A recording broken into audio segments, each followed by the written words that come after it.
दूसरे मुद्दे पर आगे बढ़ते हैं विजय जी। जी सर। ये पिछले दिनों सुप्रीम कोर्ट ने सुनवाई करते हुए ये कहा था कि जो नई नीति आई थी शराब की, उसमें जो घोटाला हुआ है उसकी बेनिफिशियरी अगर आम आदमी पार्टी है, यानी आम आदमी पार्टी के लिए उस पैसे का इस्तेमाल हुआ है, जैसा ये जानकारी आ रही थी कि चुनाव वगैरह में उसका इस्तेमाल कराया गया है, तो उन्होंने कहा था कि फिर आम आदमी पार्टी को आपने पार्टी क्यों नहीं बनाया इस मुकदमे में। अब ईडी कह रही है कि जो पीएमएलए एक्ट है उसकी धारा 70 के तहत हम आम आदमी पार्टी को भी आरोपी बनाने पर विचार कर रहे हैं। मेरा सवाल ये है कि अगर आम आदमी पार्टी को पार्टी बनाया गया इस मामले में, तो आगे इसमें होगा क्या? और लोगों की दिलचस्पी तो इसमें होगी कि आम आदमी पार्टी के जो सर्वे सर्वा हैं, यानी दिल्ली के मुख्यमंत्री अरविंद केजरीवाल जो संयोजक भी हैं लगातार, क्या उनको भी दोषी करार दिया जाएगा अगर आम आदमी पार्टी बनाई जाती है, और क्या उनको भी सजा हो सकती है? सर ये मामला थोड़ा सा और पेचीदा हो गया है, और लेकिन एक अच्छी शुरुआत है। जो लीकर पॉलिसी दिल्ली सरकार ने बदली थी और जिसमें घोटाले का आरोप लगा है, और उसमें अब जो विटनेस हैं जो खुद अप्रूवर बन गए हैं, वो खुद कह रहे हैं कि हमने पैसा दिया। सर्कमस्टेंशियल एविडेंसेस बता रहे हैं, जिसने दिया वो बता रहा है, जिसने डिलीवर किया वो बता रहा है, जिसने रिसीव किया वो बता रहा है, जिसने पूल अप किया, पैसा इकट्ठा किया सारे लीकर विक्रेताओं से और रेस्टोरेंट बार से, वो बता रहे हैं। तो कुल मिला के स्थिति ऐसी है कि पैसा तो इकट्ठा हुआ, पैसा डिलीवर हुआ। किसको डिलीवर किया गया ये भी क्लैरिटी हो गई है संजय सिंह के अरेस्ट होने के बाद। अब सवाल ये है कि ये जब सब कुछ हुआ, देने वाले ने दिया, लेने वाले ने लिया, तो पैसा गया कहां? क्योंकि इनके अकाउंट में तो दिखा नहीं, और जब इनके अकाउंट में नहीं दिखा तो इतना तो ये लोग समझदार थे ही कि अपने बैंक अकाउंट में नहीं डालेंगे, क्योंकि उनको पता है कि एक भी एंट्री हो गई तो फंस जाएंगे, जवाब नहीं दे पाएंगे। तो निश्चित रूप से इन्होंने अपने बैंक अकाउंट में तो नहीं डाला होगा, और कम से कम हिंदुस्तान में तो नहीं डाला होगा।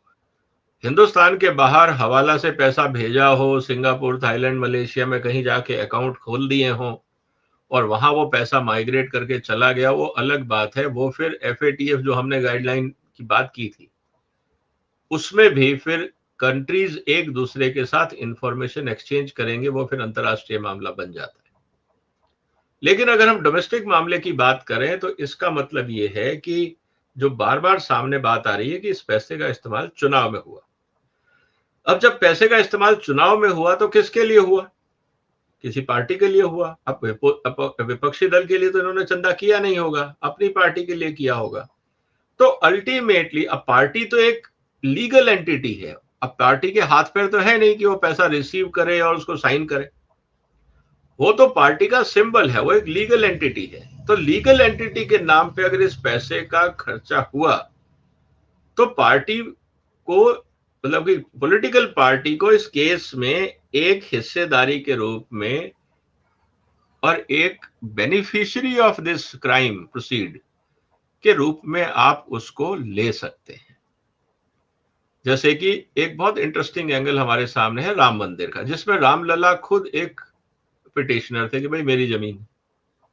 तो इसी तरह से यहां पे भी अब पॉलिटिकल पार्टी अगर बेनिफिशियरी है तो उसको कहीं ना कहीं हम लोग ये देखेंगे कि अगर वो बेनिफिशियरी है तो किसने उसको डिसाइड किया, कौन थे कर्ता धर्ता। तो जब कर्ता धर्ता पार्टी के और पार्टी को बेनिफिट मिला तो निश्चित रूप से ये तो माना जाएगा कि ऑफिस बेरर के कहने पे, उनकी नजरों में, उनके आसपास ही किसी ने किसी को पैसा दिया होगा। अब ये तो केजरीवाल साहब या बाकी ऑफिस बेरर नहीं कह पाएंगे कि हमें नहीं पता पार्टी में क्या चल रहा है, क्योंकि अगर ऐसा चल रहा है और आपने, देखिए इसमें दो तीन चीजें आती हैं। अब मुझे ये पता लगेगा कि मान लीजिए मैंने पंजाब में 100 करोड़ रुपए खर्चे एज ए पार्टी, मैंने अब इलेक्शन कमीशन में दे दिया होगा हिसाब किताब की 20 करोड़ खर्चे, तो अब फर्क एक ऑफेंस ये बनता है कि रॉन्ग कम्युनिकेशन ट्रांजैक्शन, जो रिपोर्ट ऑफ फाइनेंशियल ट्रांजैक्शन है इलेक्शन के टाइम में जो इलेक्शन कमीशन को सबमिट करनी पड़ती है, तो एक केस तो ये बनता है कि आपने इलेक्शन कमीशन को भ्रामक जानकारी दी। तो अगर आप जानबूझ के भ्रामक जानकारी दे रहे हैं तो इलेक्शन कमीशन के पास ये अधिकार है, हालांकि वो अधिकार उनके पास नहीं है, उनको कोर्ट में जाना पड़ेगा और ये वहां प्रूव करना पड़ेगा कि सर ये पार्टी गैर कानूनी काम कर रही है, ये संविधान के खिलाफ चल रही है, देश के कानूनों के खिलाफ चल रही है, इसलिए इस पार्टी को डी रिकॉग्नाइज किया जाए। डी रिकॉग्नाइज करने की परमिशन इनको कोर्ट से लेनी पड़ेगी, क्योंकि उस समय दोनों पक्षों को अपनी अपनी दलील देनी पड़ेगी। एक बात। दूसरा मुद्दा ये आता है कि अगर ये जो पैसे की उगाही हुई है ये अनलॉफुल तरीके से हुई है, चाहे आप इसको एक्सटॉर्शन मनी के रूप में बोलें कि एक मंत्री ने व्यापारियों को बोला कि या तो पैसे जमा कराओ नहीं सबके लाइसेंस कैंसिल कर दूंगा, क्या ये एक तरह से एक्सटॉर्शन था, या ये जो पॉलिसी में घपला किया गया उसके एवज में ये कंपनसेशन था, जिसको आप आम भाषा में करप्शन मनी बोल सकते हैं। दोनों ही भारत सरकार के कानूनों के तहत गैर कानूनी है।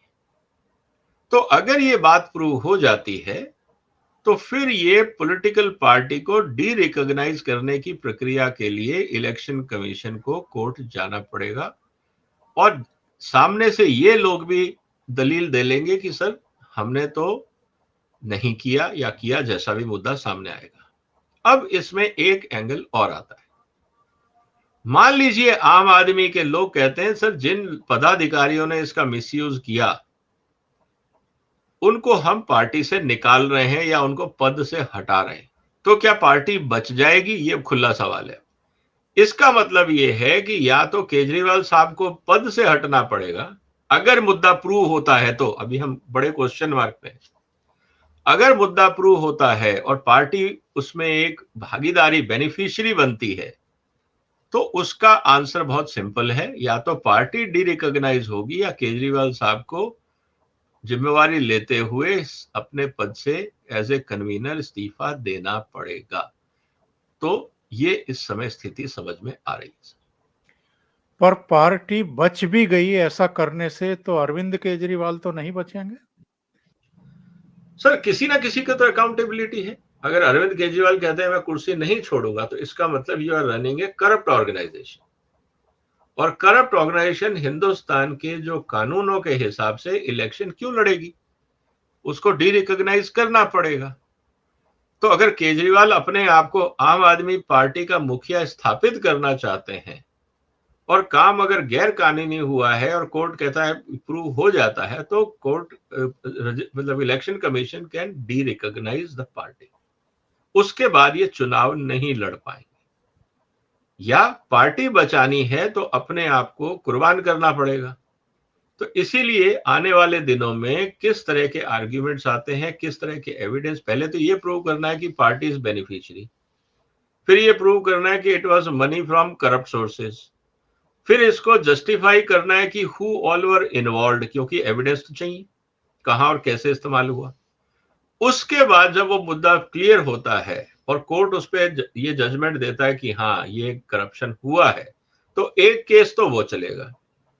पैरेलली अगर पार्टी बेनिफिशियरी है तो केस वो भी चलेगा, और फिर पार्टी का केस अलग है, बेनिफिशियरी का केस अलग है।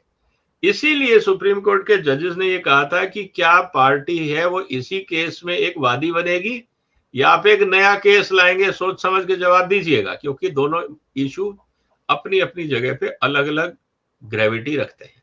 तो ये बात हमें सर समझनी होगी। एक और मुद्दे पर जरा छोटी सी बातचीत कर लेते हैं। 230 दिन से मनीष सिसोदिया जेल में है। उनकी जमानत की अर्जी कई बार कई जगहों पर लगाई गई, मतलब रोज एवेन्यू कोर्ट में भी और फिर हाई कोर्ट में भी। मामला तो सुप्रीम कोर्ट तक भी पहुंच चुका है। उनको जमानत नहीं मिल रही है। 19 तारीख को वो रोज एवेन्यू कोर्ट में थे। वहां पर कोर्ट ने 22 नवंबर तक के लिए फिर उनको न्यायिक हिरासत में भेजने के आदेश सुना दिए। यानी करीब करीब 1 महीना अभी और वो जेल में रहेंगे ही रहेंगे। इस बीच सुप्रीम कोर्ट कोई राहत दे दे तो दे दे। मेरा कहना ये है कि इतने लंबे समय से तो अभी मनीष सिसोदिया जेल में है। अभी ताजा-ताजा संजय सिंह गिरफ्तार हुए हैं और सब जानते हैं एक दौर की पूछताछ अरविंद केजरीवाल से भी हो चुकी है। 10 से ज़्यादा लोग इस केस में अब तक गिरफ्तार हो चुके हैं। 3 सरकारी गवाह बन चुके हैं। तो इस केस में अब आगे आपको दिखाई क्या दे रहा है? और जो पॉलिटिकल बयानबाजी सत्यपाल मलिक का जो कहना था कि 2024 के लोकसभा चुनाव से पहले तो अरविंद केजरीवाल भी अंदर होंगे, उसको अगर हम छोड़ भी दें, उस पर कोई टिप्पणी ना भी करें कि पॉलिटिकल बयानबाजी है, तो मनीष सिसोदिया की और संजय सिंह की जो मुश्किलें हैं वो कितनी बढ़ रही हैं अगर 230 दिन बाद भी मनीष सिसोदिया को राहत नहीं मिल रही है तो। सर, जो ये लीकर एक्साइज पॉलिसी का जो केस है जिसके कारण मनीष सिसोदिया इस समय जेल में है, और जैसा कि कहा जाता है कि 280 दिन ऑलमोस्ट ये इस समय जेल में है। इनके वकीलों का ये कहना है, अब इनको लोअर कोर्ट से भी अगर जमानत नहीं मिल रही है, इसका मतलब साक्ष्य ऐसे हैं जो ये प्रूव करते हैं कि क्राइम हुआ है। दूसरा, ये ग्रेविटी ऑफ क्राइम और उसमें इनका रोल महत्वपूर्ण होगा, इसीलिए इनको जमानत नहीं मिल रही। अगर ये साइडलाइन वाले प्लेयर होते तो इनको शायद जमानत मिल जाती, क्योंकि political position, seniority, political stature, बहुत कुछ कंसिडर करके कोर्ट कहता भाई ये भागने वाले तो नहीं है, चलो इनको जमानत दे दो। लेकिन कोर्ट का ये ऑब्जर्वेशन है कि शायद ये प्रमाणों के साथ, एविडेंसेस के साथ इंटरफियर कर सकते हैं, तो उसको कंट्रोल करना भी जरूरी है। अब रही बात कि इनको जमानत नहीं मिल रही, तो पहला एजम्पशन तो सर यही आता है कि इसका मतलब जो स्पेशल जज हैं सीबीआई के, उन्होंने ये कहा होगा कि भाई ये जो डॉक्यूमेंट्स हैं ये बहुत खतरनाक स्थिति बताते हैं, हम इस व्यक्ति को छोड़ नहीं सकते, पहला।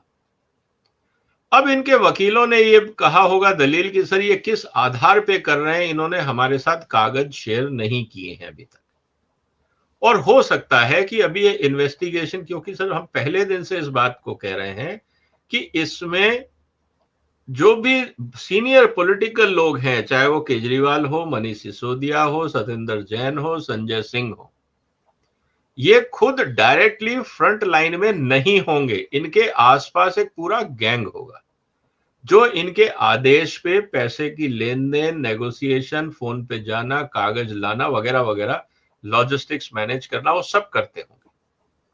और इसीलिए ये कहा जा रहा है कि ये बहुत लंबा चलेगा केस, क्योंकि गवाह बहुत हैं और हर गवाह के साथ उसके डॉक्यूमेंट्री एविडेंस अलग अलग है। तो अब स्थिति ये है कि इनके वकीलों ने ये कहा होगा कि साहब ये सब जो बोल रहे हैं इसका हमारे पास इन्होंने कोई प्रूफ दिया नहीं, और सीबीआई भी उसको पब्लिक में अभी नहीं लाना चाहती, क्योंकि हो सकता है कि कुछ अभी इन्वेस्टिगेशन ऐसी स्थिति में हो कि मान लीजिए कि वहां से एक ईमेल ही गायब हो गई, जैसे इनके मिनट्स ऑफ मीटिंग गायब हो गए फाइल से। हो सकता है कि अगर और भी इंफॉर्मेशन इनको पता लग गई कि हम किन किन लोगों से और टच में हैं और किसने किसको कौन सी मेल लिखी है, तो ये शायद उन लोगों को भी इन्फ्लुएंस करें।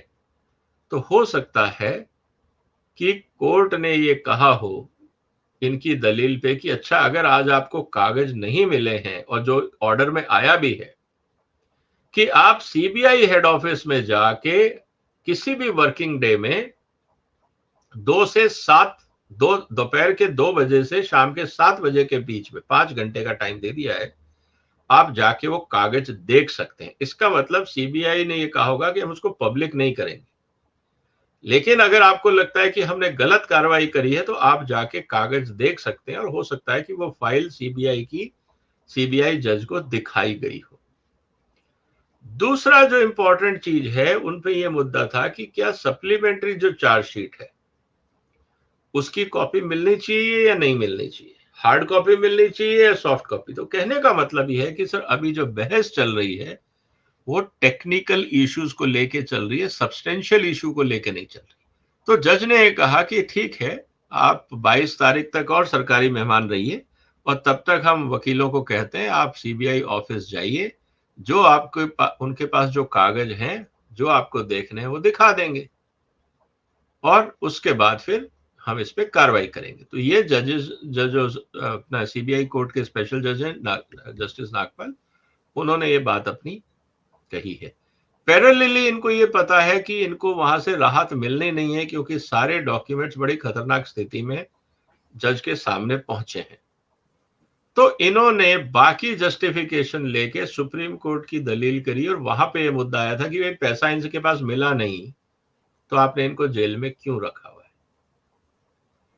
तो आप बाकी इन्वेस्टिगेशन करते रहिए, बाकी गवाहों से बात करते रहिए, तब तक हम इनको बेल दे देते हैं, इनको बाहर बैठने दो, घर में बैठने दो, जहां बैठना है बैठे। जब आपको जरूरत होगी बुला लीजिएगा और जब प्रूव हो जाए कि ये इन्वॉल्व है तब दोबारा अरेस्ट कर लीजिएगा। हो सकता है कि सुप्रीम कोर्ट के दिमाग में ये बात चल रही हो। अब मुद्दा ये है कि जो इन्वेस्टिगेटिंग एजेंसीज हैं उनको अब ये सुप्रीम कोर्ट को कन्विंस करना है कि अगर इनको बेल दी जाती है तो उसके इम्प्लीकेशंस और उनके नुकसान क्या होंगे, क्योंकि सुप्रीम कोर्ट को अगर कन्विंसिंग आंसर नहीं मिलता है तो वो बेल देने में हिचकिचाएंगे नहीं। ये स्थिति आज हमारे सामने। विजय जी, आखिरी प्रश्न जरूर पूछूंगा कि जब से इनको गिरफ्तार किया गया है तो हर 14वें दिन पर 21वें दिन पर इनको कोर्ट में दाखिल मतलब पेश किया गया और इनकी न्यायिक हिरासत बढ़ती रही। जब भी कैमरे सामने आते थे तो ये कुछ ना कुछ टिप्पणियां जरूर करते थे और एक बार तो ये भी स्थिति हुई थी कि एक पुलिस ऑफिसर ने उनकी गर्दन पर हाथ रख करके मीडिया से अलग किया था। वो एक मुद्दा बन गया था। लेकिन इधर हम देख रहे हैं मनीष सिसोदिया मीडिया से बात नहीं कर रहे हैं, एकदम जैसे खामोश हो गए हैं। उनकी बॉडी लैंग्वेज अगर हम देखें तो आज के ही 2 चित्र यानी कल के 2 चित्र हमारे सामने आए हैं। मीडिया उनसे पूछता रहा संजय सिंह के बारे में भी, उनके बारे में भी, लेकिन उन्होंने कुछ नहीं कहा। उनके चेहरे पर एक अजीब सी खामोशी है और शायद बॉडी लैंग्वेज से लगता है कि कुछ कहना ही नहीं चाहते हैं। ये सिचुएशन किसी के सामने कब उपस्थित होती है? और पहले तो ये बार-बार कहते थे कि हम पर चाहे जितना अत्याचार कर लें, ना हम झुकेंगे, ना अरविंद केजरीवाल झुकेगा, और अब तो ये कुछ भी नहीं कह रहे हैं, बोलना ही बंद कर दिया है। ये क्या सिचुएशन है? सर ये मन स्थिति कंडीशन तब आती है, एक तो जब आदमी होपलेसनेस फील करता है कि पहले मैं शोर मचा रहा था, मुझे समर्थन मिल रहा था, लोग मेरे बारे में बात कर रहे थे, लोग मेरी बात को सीरियसली ले रहे थे, तो जब भी मैं स्टेटमेंट देता था तो लोग कहते देखिए कुछ नहीं मिला, आप जबरदस्ती प्रताड़ित कर रहे हैं। धीरे धीरे रियलिटी सिंक इन होती है कि देखिए आपके शोर मचाने से कुछ नहीं होगा, इन्वेस्टिगेटिंग एजेंसीज को बहुत कुछ मिल चुका है और जब ये पुलिस कस्टडी में है, पढ़े लिखे तो हैं, तो बातचीत तो होती होगी, इनके वकील भी बोलते होंगे, जो इनके साथ पुलिस ऑफिसर्स चल रहे हैं उनसे भी बात होती होगी। तो उन्होंने कहा साहब देखिए एविडेंसेस तो सारे मिल गए हैं सीबीआई और ईडी को, अब तो कोर्ट के ऊपर है क्या कर सकते हैं, अब आपके वकीलों के ऊपर है कि वो कितना जोर लगा सकते हैं। तो धीरे धीरे आदमी को जब रियलिटी सिंक इन होने लगती है तो आदमी खामोश होने लगता है और एक स्थिति ऐसी आती है जब वो आदमी उस लेवल तक जाता है और खुद जब इंट्रोस्पेक्शन करता है कि यार ये मैं कर क्या रहा हूं, कहीं ना कहीं जिसे कहा जाता है ना कि सर दिमाग और दिल दो चीजें अलग हैं। बहुत बार आपने देखा होगा दिमाग कहता है कि यार ये कर देते हैं कोई फर्क नहीं पड़ता, लेकिन अंदर से दिल से आवाज आती है कि यार ये गलत है मत करो। हर एक इंसान के पास दो वॉइसेस होती हैं, एक इनर वॉइस होती है और एक जिसको कहते हैं ना सबकॉन्शियस और एक कॉन्शियस। इसी तरह से एक आदमी जो षड्यंत्र रचता है वो दिमाग से रचता है लेकिन उसको कचोटने के लिए हमेशा उसकी एक इनर वॉइस होती है जिसको हम कहते हैं आत्मा की आवाज। धीरे धीरे जब दिमाग का फितूर कम होगा, जब ये आत्म मंथन में जाएंगे, तब आत्मा की आवाज जोर पकड़ेगी। और हो सकता है आने वाले दिनों में आपको लगे कि ये अपने गुनाह, अगर एविडेंसेस इनके सामने, अनडिस्प्यूटेड एविडेंसेस अगर इनके सामने रखे गए, तब ये शुरू में अपना गुनाह कबूल करेंगे और फिर धीरे धीरे ये ओपन अप करेंगे और पूरा घटनाक्रम क्या रहा उसके बारे में बताएंगे, क्योंकि तब तक इनके जितने बाकी साथी हैं वो भी लपेटे में आ जाएंगे। तो इनके सामने जब एक एक करके कॉरोबोरेटिव एविडेंसेस रखे जाएंगे और इनके सामने बैठा के उनसे जब बातचीत की जाएगी, तो अल्टीमेटली इनको ये समझ में आएगा कि बॉस अब बचने का रास्ता नहीं है, तो एक्सेप्ट द फैक्ट। और एक्सेप्ट जब आप करोगे तो फिर आप पूरी बात एक्सेप्ट करोगे। फिर आप ये बताओगे किसके कहने पे हुआ, क्यों हुआ, किसने कहा, किसको कैसे भेजा, कितने पैसे थे, आपने क्या किया, किसने क्या किया, कैश किसने हैंडल किया, किसने किसको दिया, ये सब चीजें। फिर ये कहेंगे देखो मेरे को नहीं पता, लेकिन पार्टी का एक प्रवक्ता था या पार्टी का एक आदमी था, पंजाब से हमने उसको दे दिए या गोवा में उसको दे दिए। फिर सवाल ये आएगा कि उसको किसने भेजा था, उसको कैसे पता लगा कि कहां से कैश कलेक्ट करना है। तो अभी तो सर कई कड़ियां निकलेंगी। और मैं एक बात को आपको फिर रीएश्योर करता हूं मेरे दर्शकों के लिए, सीबीआई के पास ये सारी जानकारी और ईडी के पास ये सारी जानकारी होगी। लेकिन जैसा मैं अक्सर कह रहा हूं कि सीबीआई और ईडी इंस्टॉलमेंट्स में हर बार एक नया आदमी आपके सामने रखती है। अभी तक संजय सिंह जी बाहर थे, अब वो अंदर गए, संजय सिंह जी के साथ 3 आदमी और लपेटे में आए। अब वो 3 आदमी बताएंगे कि साहब संजय सिंह ने किसको कहां पैसे देने के लिए कहा था। उसमें से वो लोग अप्रूवर बनेंगे। फिर वो बताएंगे सर ये 4 लोगों को हम 20-20 लाख रुपए दे के आए थे, बाकी पैसा कहाँ गया। फिर वो कहेंगे सर हमने तो घड़ी खरीद ली, हम चले गए थे दुबई घूमने, वगैरह वगैरह जो भी किया था। तो कहने का मतलब ये है सर कि अभी और बहुत कुछ होना बाकी है।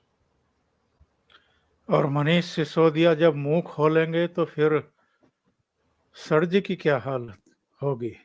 सर जी कौन सा बच जाएंगे?